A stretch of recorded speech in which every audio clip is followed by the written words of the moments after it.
Assembly provoke చేసిండ్రు, మళ్ళీ assembly పెట్టిండ్రు, చట్టం తెచ్చిండ్రు. ఎవరైనా కానీ చట్టం పూర్తి రాకముందే జీవో తెస్తారా? అంత అడవుడు ఏముంది? ఏదైనా లాస్ట్ డేట్ ఉందా? చివరి సమయం ఉంది, ఎలక్షన్ ఆ లోపల చేయాలని ఉందా? 23 నెలలు అయింది. మీరు 20 నెలలు కామ్గా కూర్చొని మహారాష్ట్రలో ఎలక్షన్ వచ్చినప్పుడు బీసీ జనగణన చేశారు, మహారాష్ట్ర ఎలక్షన్ గురించి. తర్వాత రేపు బీహార్లో ఎలక్షన్ ఉంది కనుక బీహార్లో అత్యధిక శాతం బీసీలే సీఎం, అక్కడ మొత్తం 100% కనుక జనాలు కూడా బీసీలదే కనుక ఇగో మీకు ఇంత శాతం మీకు ఇస్తామని చెప్పి ఓటర్లను మభ్యపెట్టడానికి ఇదొక స్టంట్. అంటే రాహుల్ గాంధీని కృషి చేయడానికి తెలంగాణలో బీసీలను బలిపశువుని చేసి ఇవాళ రోడ్ల మీద తీసుకొచ్చారు.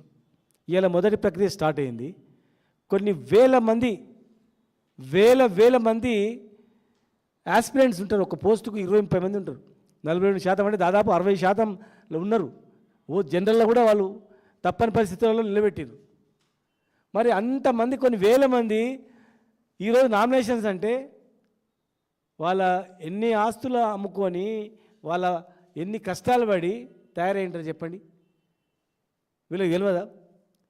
నిన్ననే ఒక కాంగ్రెస్ ఎమ్మెల్యేలు అన్నారు, మీరు రెడీ లేరు ఎందుకు ఇంకా అంటే అది స్టే వస్తుంది అన్నారు. రాదు, అందుకే మేము ప్రిపేర్. మీరు గమనించండి ఎక్కడైనా కానీ రాష్ట్రంలో కాంగ్రెస్ ఎమ్మెల్యేలు ఉన్న దగ్గర సీరియస్గా క్యాండిడేట్లను సెలెక్షన్ చేసి నామినేషన్ వేయించడానికి సిద్ధంగా వాళ్ళ నియోజకవర్గాల్లో ఉండి ప్రక్రియ చేస్తున్నారు. మీరు చూడండి, వాళ్ళకి తెలుసు అన్నమాట ఇది ఉంటే నడుస్తుంది అని. జనరల్ ఎవడే కానీ సుప్రీంకోర్టులో కేసు అయితే అడ్వకేట్లు పోతారు, మంత్రులు పోయి సుప్రీంకోర్టు కనిపించేటట్టు ఫోటో దిగి జనంకంతా పేపర్లలో వేసుకొని అబ్బా ఎంత కష్టపడుతున్నారు అంటే సుప్రీంకోర్టులో ఏమన్నా తగ్గఫరాట అది గుంజేదా? బలంగా పోయి మొత్తం ఇలా మనం ప్రయత్నం చేసినామని. ఇక్కడ హైకోర్టులో కూడా చూడండి, మంత్రులందరూ పోయి అంటే మాకు ఎంత చిత్తశుద్ధి ఉంది తెలుసా అని అంటే వీళ్ళని చూసి చట్టం లేకపోయినా కానీ చేస్తారా? ఓన్లీ ఏంటంటే బీఆర్ఎస్ని బంధనం చేయడానికి. ఇవాళ వాళ్ళ అడ్వకేటే చెప్పిండు, బీఆర్ఎస్ పార్టీ కూడా ఏకగ్రీవ తీర్మానం చేసింది, ఈ బిల్లును పాస్ చేసింది అని చెప్పి హైకోర్టు జడ్జికి చెప్పడం జరిగింది. మేము మొదటి నుంచి కూడా మాది స్టాండ్ ఒకటే.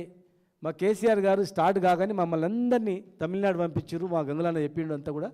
మేము ఒక రిపోర్ట్ ఇచ్చినాం, నివేదిక ఇచ్చినాం డెడికేటెడ్ కమిషన్కి, భూస్వామి వెంకటేశ్వరరావు గారికి.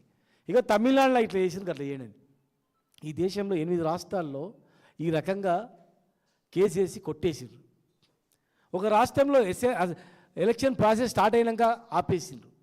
ఇంకొక రాష్ట్రంలో ఎలక్షన్ ఎలక్ట్ అయి 2 సంవత్సరాల తర్వాత సుప్రీంకోర్టులో కొట్టేసింది.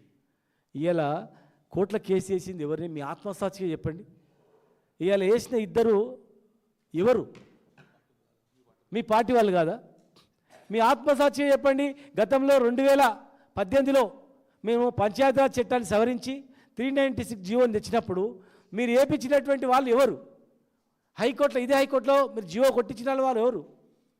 మీ వాళ్ళు కాదా? స్వప్నారెడ్డి గారు కానీ, ఈ వంగ గోపాల్ రెడ్డి గారు కానీ, సత్యనారాయణ రెడ్డి కానీ మీ వాళ్ళు కాదా? మీ పార్టీ వాళ్ళు కాదా? ఇవాళ సుప్రీంకోర్టులో కేసు ఫైల్ చేస్తే హైకోర్టులో ఇంకా వాదన వినిపించింది, ఇక్కడ ఎందుకు వచ్చినావు అని చెప్పి దాన్ని టెంపరీగా పక్కకు పెట్టారు. అదొక విజయంలాగా అయిపోయింది అని చెప్పడం. మీరు 6th రోజు కేసు వేస్తే ఇంకా జీవో రాందే మీరు ఎట్లేస్తారు పసిగట్టి? జీవో వచ్చిన తర్వాత ఏమన్నాం, మేము విజయం అన్నారు. అది మరి జీవో వచ్చిన తర్వాత వేసారు కదా. హడావుడి చేయడం అంటే తెలంగాణ ప్రజలు ఏమైనా తిక్కొల్లా? బీసీలు ఏమైనా తిక్కొల్లా? చెవులో పువ్వు పెడతామంటే కాదు, అది ఎవ్వడూ నమ్మడు. మీ వల్ల రైతులు నష్టపోయారు, మీ వల్ల ఇలా ఓసీలు బీసీలు కొట్లాడుకుంటున్నారు, మీ వల్ల ఎంతోమంది బీసీలు మొత్తం వీళ్ళని బీసీలను దివాళా దించాలని మీ ప్లాన్ అంతా. ఒక సర్పంచ్కి ఊర్లో 10 మంది వేస్తారు నామినేషన్, 10కి 10 మంది ఇంతో అంత సంపాదించుకునే వాళ్ళు వేస్తారు. వేసినాక గెలిచేది ఒక్కడే, గెలిచినోడు మళ్ళీ ఎట్లా పోతాడు? మీరు ఒకవేళ ఆపి ఎలక్షన్ పెట్టినా వీడు దివాళా ఇస్తాడు, 10 మంది దివాళా ఇస్తాడు.